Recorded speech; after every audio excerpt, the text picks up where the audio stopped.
여러분, 오늘 말씀을 시작하면서 먼저 여러분들에게 한 가지 질문을 드립니다.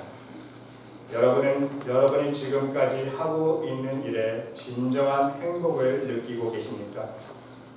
여러분이 지금까지 살아오고 있는 삶에 대하여 보람을 느끼고 진정한 행복을 느끼며 살아오고 계십니까? 제가 이러한 질문을 드리는 이유가 있습니다. 일반적으로 세상 사람들은요, 세상적인 조건이 충족되어야 행복과 보람을 느낀다고 생각을 하기 때문입니다. 여러분, 세상 사람들이 행복을 느끼는 세상의 조건이 무엇입니까? 세 가지만 요약해서 말씀드리면요, 첫 번째는 건강입니다. 사람들은 건강을 행복의 가장 큰 요소라고 생각하지 않습니까? 흔히 건강할 때는요, 이것을 행복이라고 생각하지 못합니다. 건강할 때는요, 건강이 소중한 거 모릅니다. 그런데 건강을 한번 잃고 나면 그때서야 건강의 소중함을 깨닫지 않습니까?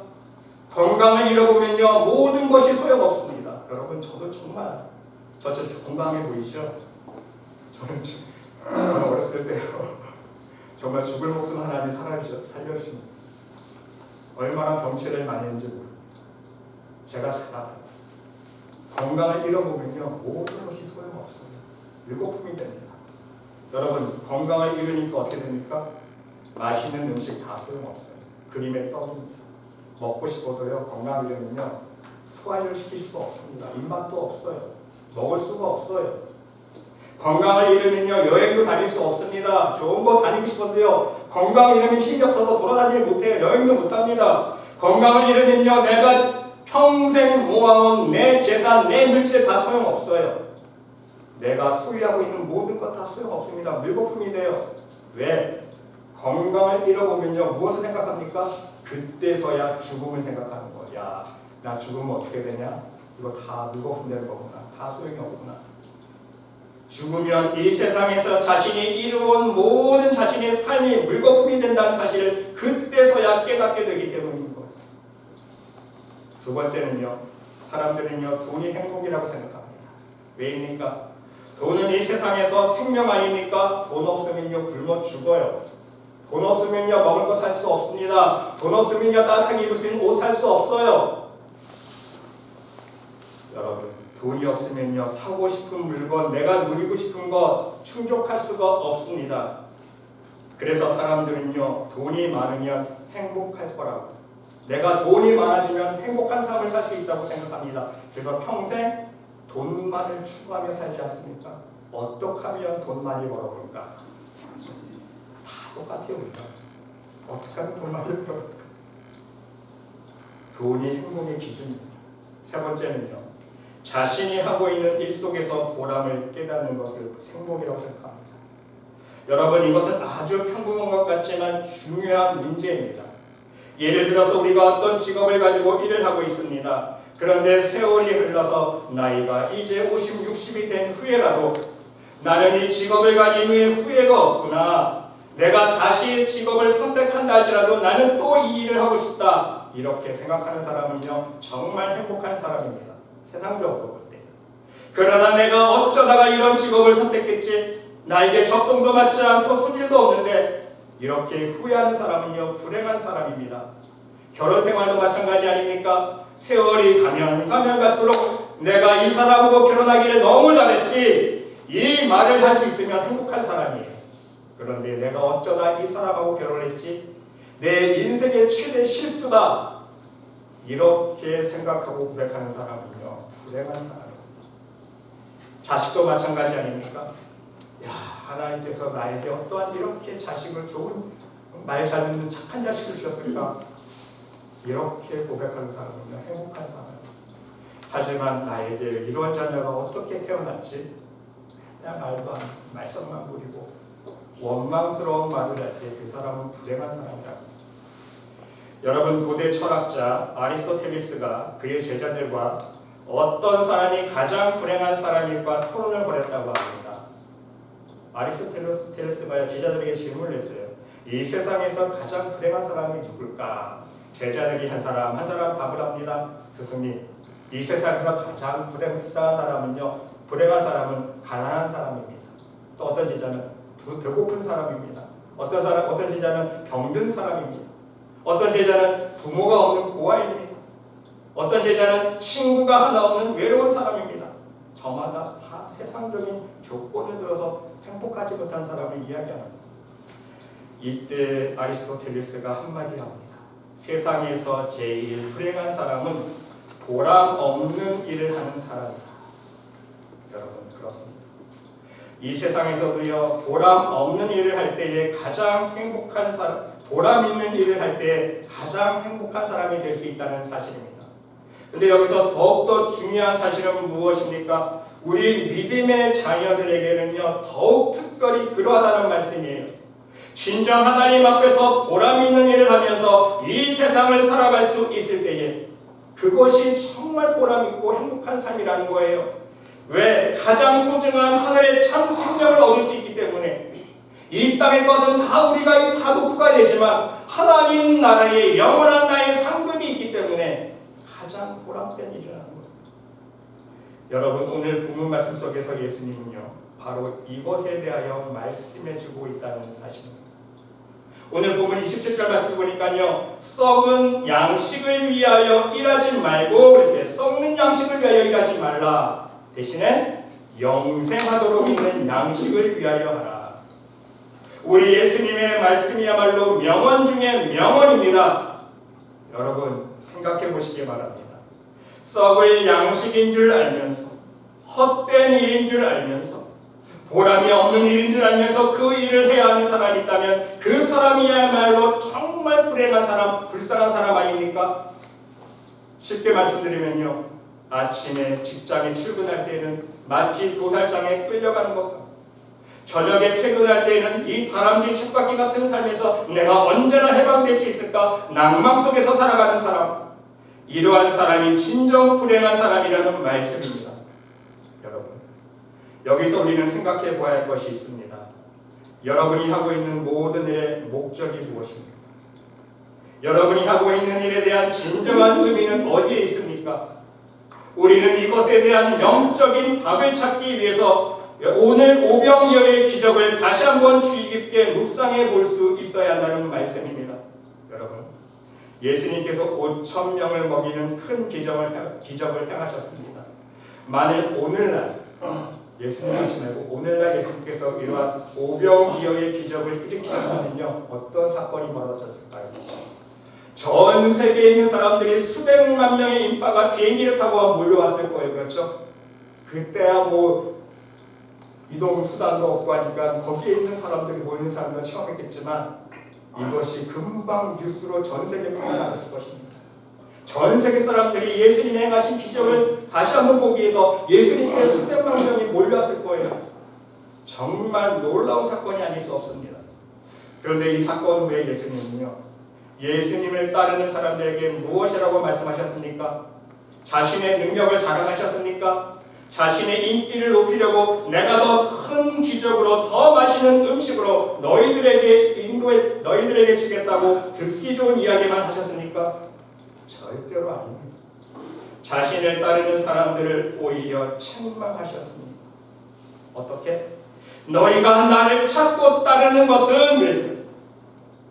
너희가 나를 만나려고 찾고 따르는 이유는 표정을 본 까닭이 아니다 그랬어요. 무슨 뜻입니까? 하나님의 능력을 체험하고 하나님의 살아계심을 체험하고 천국의 실제를 경험했기 때문에 나를 찾는 게 아니라는 거예요. 예수님께서 베풀어 주신 그 기적의 의미를 진정 깨달았기 때문에 나를 찾는 것이 아니라 뭐 때문에? 떡을 먹고 배부른 까닭이다 그랬어요. 단지 떡 때문에 떡 얻어 먹어보려고. 야, 예수님께 가면 떡 얻어 먹게 있겠구나. 세상에 떡 한 조각 얻어 먹으려고 예수님을 찾았다는 거예요.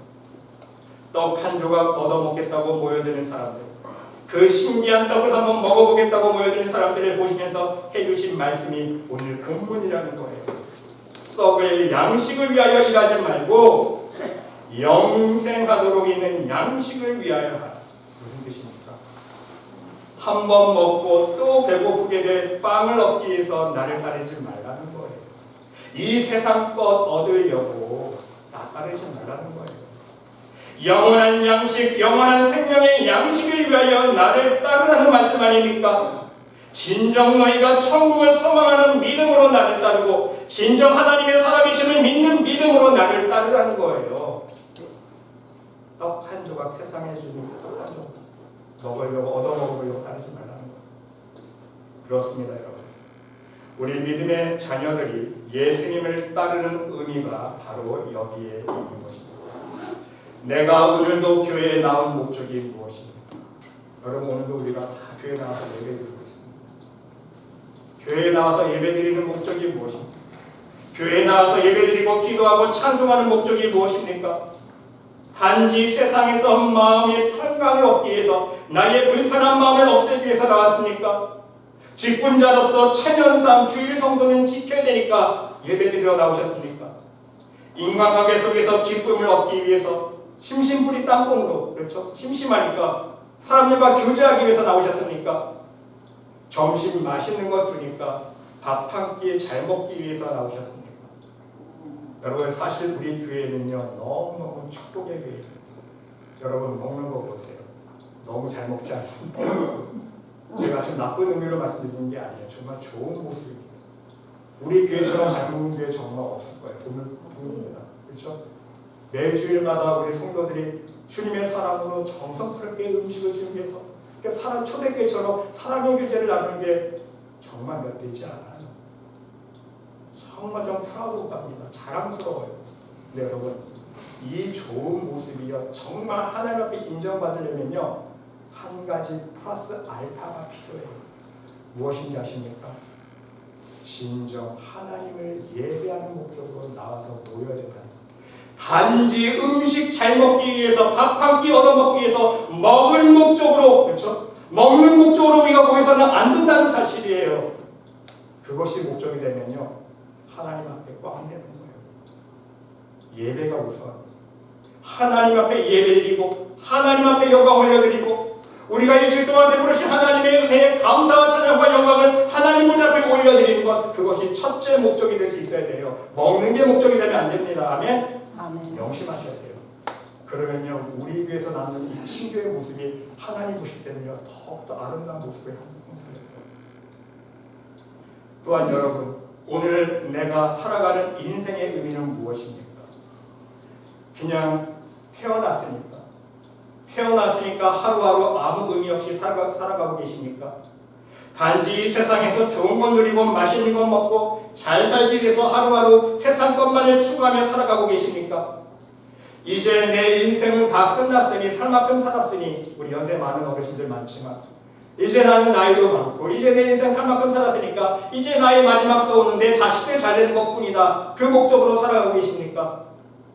여러분, 오늘 예수님의 말씀에 경청할 수 있으시기를 바랍니다. 썩는 양식을 위하여 일하지 말고 영원한 것, 영원한 가치를 지닌 것을 위하여 하라고 말씀하고 있습니다. 그렇습니다. 이 세상의 썩어질 양식, 이 세상의 물질, 자식, 내 명예, 권력, 이 세상에서 좋은 것 누리는 것, 이러한 것들을 얻기 위해서 세상을 살아가는 것이 아니라 단지 기도 응답만 받으려고 교회에서 신앙생활하는 것이 아니라 오직 하늘의 영원한 것을 바라보고 그것을 얻기 위해서, 천국을 얻기 위해서. 아멘. 하나님께서 나에게 이제 영원한 생명과 영원한 상급을 얻기 위해서 교회에 나와서 예배드리고 이 세상에서 하루하루 믿음으로 살아갈 수 있는 참 신앙인이 될 수 있어야 된다는 말씀입니다. 여러분, 예수님의 제자들은요 이 예수님의 말씀을 듣고 질문을 합니다. 28절 말씀 보세요. 어떤 질문합니까? 그러면 예수님, 우리가 어떻게 하여야 하나님의 일을 하오리까? 하나님의 일을 어떻게 할 수 있습니까? 묻지 않습니까? 그 구체적인 방법을 묻고 있습니다. 그런데 예수님은요 엉뚱한 대답을 하십니다. 어떻게 보면 동문서답한 것처럼 보일 수 있습니다. 이렇게 살아야 한다, 저렇게 살아야 한다가 아니라 29절 말씀 보니까 하나님께서 보내신 이를, 누구를? 바로 예수 그리스도를, 예수님을 어떻게 하라고? 믿는 것이 뭐예요? 하나님의 일입니다. 믿는 것이 하나님의 일. 엉뚱하고 동문서답 같은 대답을 해주셨습니다. 어떻게 해야 하나님의 일을 하는 것입니까? 질문했는데 하나님의 일은 구체적으로 이렇게 해야 되고 저는 어떤 자세로 해야 되는지 답해 주신 것이 아니라 단지 너희가 할 것은 믿는 것이 하나님의 일, 다른 것이 아니란다. 너희가 무엇을 하려고 애쓰지 말아라. 너희가 하는 게 아니야. 믿는 것이 하나님의 일이야. 정말 중요한 영적인 교훈의 말씀을 주셨다는 사실입니다.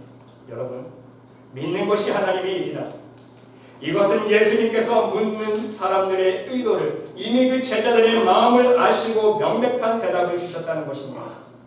이 말씀의 의미를 깊이 묵상해 볼 수 있으시길 바랍니다. 여러분, 쉽게 예를 들어서 모세는 하나님의 일꾼이었습니다. 그렇죠? 하나님께 쓰임받은 하나님의 사람이었습니다. 40년 동안 모세는요 하나님을 위해서 일했습니다. 하나님의 일을 했습니다. 이스라엘 백성들을 애굽에서 건져내는 출애굽의 역사를 이루어냈습니다. 정말 대단한 일을 하지 않았습니까? 하나님의 사역에 동참한 사람이요 하나님의 일꾼이었습니다. 그러나 모세가 하나님의 일을 했는지 자기 자신의 일을 했는지 깊이 우리는 생각해 볼 필요가 있어요. 어디서 그걸 알 수 있습니까? 민수기 20장에 나오는 가데스 바네아 사건입니다. 이스라엘 백성들은요 그 많은 기적을 체험하고도 하나님의 기적 속에서 40년을 살고도 아직도 하나님의 은혜를 깨닫지 못했습니다. 또 물이 없으니까 아우성칩니다. 하나님을 원망합니다. 이스라엘 백성들이 원망하는 모습을 보면서 이 모세는요 기가 막힌 거예요. 마음이 너무 아팠습니다. 하나님을 너희가 그렇게도 오랜 시간, 너희가 그렇게도 수없이 반복하면서 하나님의 살아계심을 체험했건만 한두 번이 아니잖아요. 하나님의 능력을 체험한 거. 그런데 또 불평하고 또 부럽다고 하나님 원망하고 할 수 없이 모세가 하나님께 기도하지 않습니까? 그때 하나님은요 반석에게 명령하여 물을 내어 먹이라고 응답을 해주셨습니다. 여호와께서 모세에게 말씀하여 이르시되 지팡이를 가지고 내 형 아론과 함께 회중을 모으고 그들의 목전에서 너희는 반석에게 명령하여 물을 내라 하라. 네가 그 반석이 물을 내게 하여 회중과 그들의 짐승에게 마시게 할지니라. 그런데 여러분, 모세는 그렇지 못했습니다. 순간적으로 하나님의 명령을 잊어버렸습니다. 원망하는 백성들에 대하여 분을 참지 못했다는 거예요. 모세의 가장 큰 단점이 무엇입니까? 혈기 아닙니까? 사람은 주먹으로 때려 죽인 사람이었어요. 왕년에 얼마나 혈기가 왕성했습니까? 근데 자기의 그 혈기를 또 참지 못하고 백성들을 향하여 하나님은요 반석을 명령하여서 물을 내서 먹이라고 했는데 자기는요 자기 자신을 그 분을 참지 못해서 화를 냅니다. 이 폐역한 자, 이 망한 자식들아, 너희가 하나님의 기적을 그렇게 체험하고도 또 이렇게 물이 없다고 하나님을 원망하고 불평하느냐? 우리가 너희를 위하여 물을 내냐?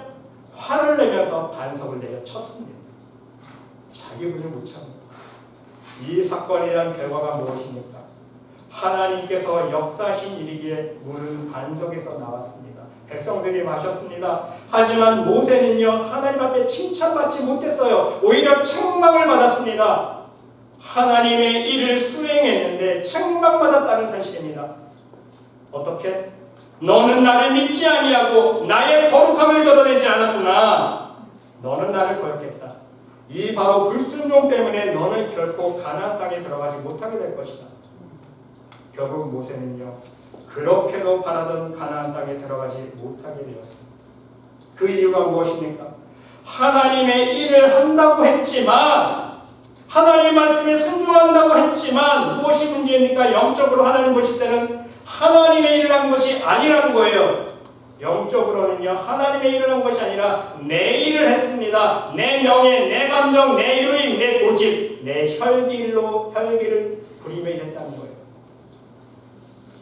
하나님은 이것을 심판하셨다는 거예요. 마음속 깊은 곳에 숨어있는 죄악을 심판하셨다는 것입니다. 모세의 불신앙을 심판하신 거예요. 그렇습니다. 하나님의 일은 단지 우리가 교회에 나와서 하나님을 한다고 되는 것이 아니다. 단지 내가 봉사하고 단지 겉으로만 기도하고 예배드리고 전도하고 선교하고 하나님 앞에 많은 예물을 드리고 내가 하나님을 위해서 하나님을 위했다고 나는 생각하지만 하나님은 아니라는 거예요. 나는 죽도록 충성했다고 생각했는데 하나님은 아니다. 너 하나님이 그런 거 아니야. 너 네 일했어. 네 영광을 위해서, 네 이름을 위해서, 너 자랑하기 위해서. 여러분, 하나님의 일은요, 하나님의 일을 하기 전에 먼저 내 믿음이 바르게 서 있어야 한다는 사실입니다. 오직 하나님께 받은 은혜에 감사함이 넘쳐야 합니다. 세상 사람들은 이것을 보람이라고 말하지만 하나님의 일을 할 때는요, 넘치는 감사와 감격이 있어야 한다는 말씀입니다. 그리고 내가 하는 일에 그 목적이 하나님께 있어야 되고 그 방법이 또한 하나님께 있어야 되고 철저하게 믿음 가운데 행할 수 있어야 합니다. 다시 말씀드리면 오직 하나님의 사랑의 성품, 거듭난 심령으로 온전한 믿음으로 할 수 있어야 됩니다. 믿음에서 벗어난 행위는요, 하나님의 일이 아니기 때문이에요. 여러분, 사도 바울 역시 이것을 분명하게 지적해주고 있지 않습니까? 로마서 14장 23절 말씀 보니까 믿음을 따라하지 아니하는 것은 그랬어요. 믿음을 따라하지 아니하는 것은 다 뭐라고요? 죄냐. 믿음으로 하지 아니한 모든 것이 다 죄인 거예요. 여러분, 죄 만든 말이 무엇입니까? 하나님 말씀에 순종 아닙니까? 하나님 뜻대로 사는 거예요. 바로 이것이 하나님의 일이라는 거예요. 믿음으로 하지 않는 것이 죄예요. 그러면 반대로 믿음으로 하는 것이 다 하나님의 일이라는 거예요. 아멘? 예수님의 말씀하고 똑같잖아요. 그러므로 여러분, 우리는 예수님의 삶을 배울 수 있어야 됩니다. 예수님은요, 40일 동안 금식하지 않으셨습니까? 금식 기도하시면서 내 자랑, 내 이름을 높이기 위해 사시지 않았어요. 나의 신앙의 경력을 쌓기 위해서 하지 않았습니다. 어떤 사람들은요, 40일 금식 기도하고 금식 기도하고 자기 자랑거리로 삼아요. 내가 금식 기도 40일 몇 번이나 했는데 자랑거리로 삼습니다. 네, 여러분, 예수님은요, 자기 이름 높이기 위해서, 자기 자랑하기 위해서 40일 금식 기도하지 않으셨습니다. 오직 하나님의 나라를 이 땅에 완성하시고자 하나님 아버지께 순종하는 마음으로 실천하셨다는 것입니다. 그리고 더욱더 중요한 것은요, 그렇게 고통스럽고 그렇게 힘든 상황 속에서 사단의 유혹의 음성에 무엇이라고 답하고 계십니까?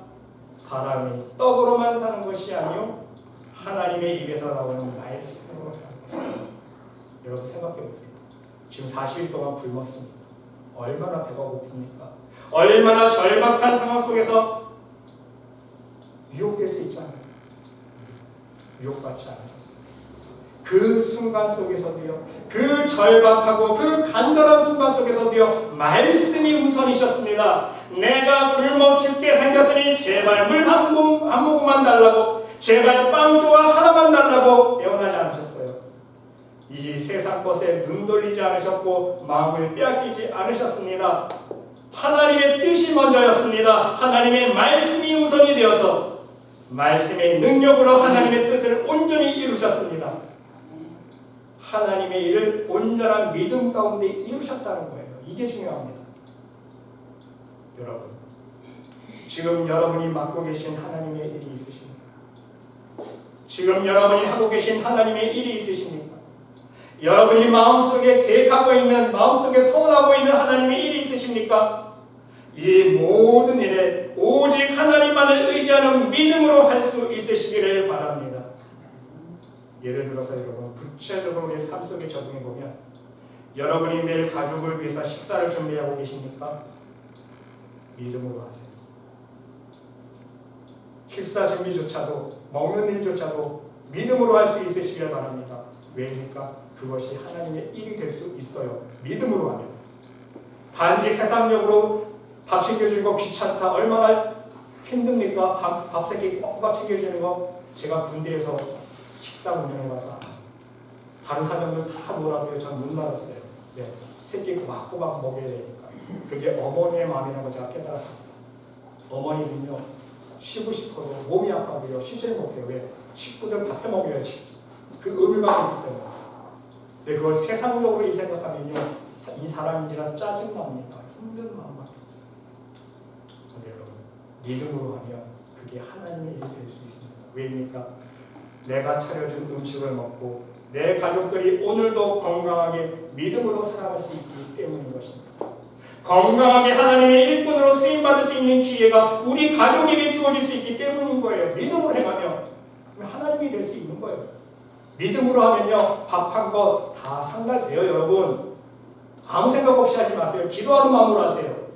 하나님의 일로 만들어야 돼요. 믿음으로. 아멘. 여러분이 매일 직장에서 사업장에서 일을 하고 계십니까? 믿음으로 할 수 있으시기를 바랍니다. 믿음으로 사람들을 대하고 믿음으로 성실하게 일할 수 있으시기를 바랍니다. 그래서 내가 하는 일을 통해서 사람들에게 하나님의 성실하심을 보여주고 하나님의 정직하심을 보여주고 내가 만나는 사람들에게 나의 믿음의 향기, 하나님의 사랑의 향기를 내 말과 행동으로 보여주어서 그들의 심령 속에 작은 복음의 씨앗을, 믿음의 씨앗을 심어주는 것, 바로 이것이 하나님의 일이라는 거예요.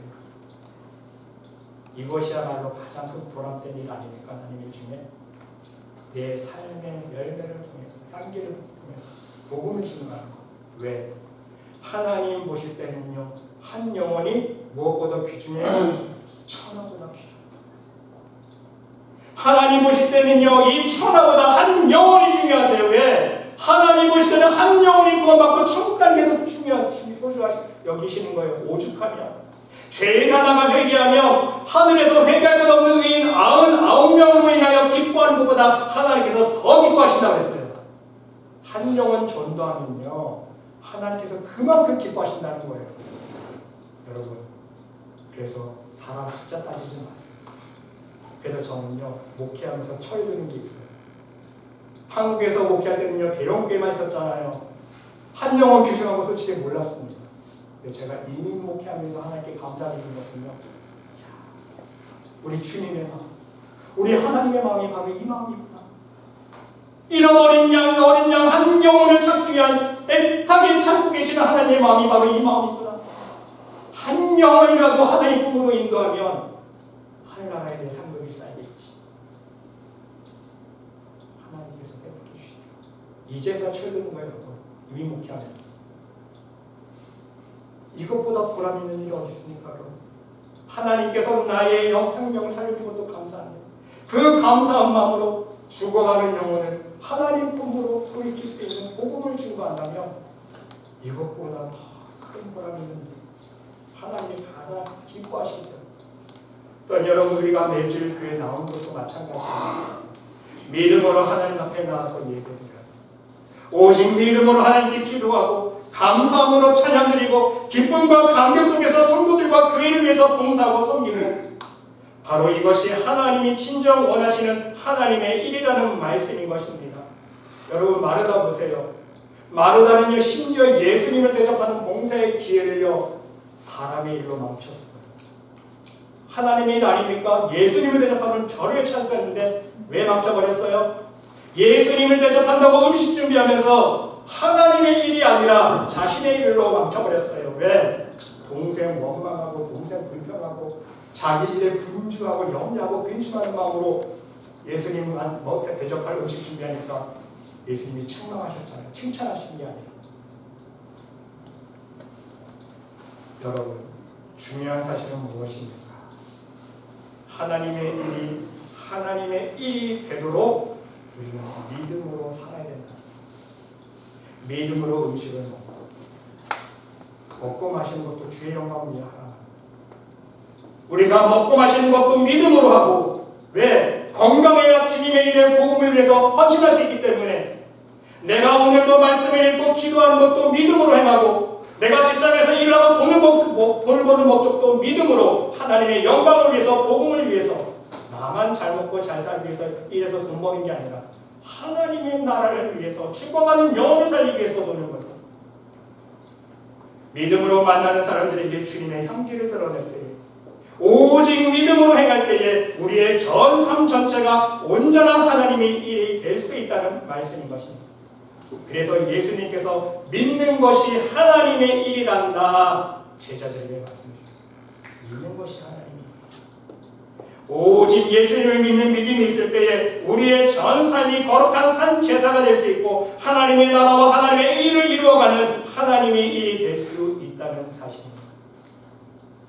여러분, 예와 하나 속에 시절 미국의 한 여자 청년이 인도 선교사로 가기를 위해서 소원하고 공부를 했습니다. 선교사 훈련을 받았습니다. 언어까지 공부를 마쳤습니다.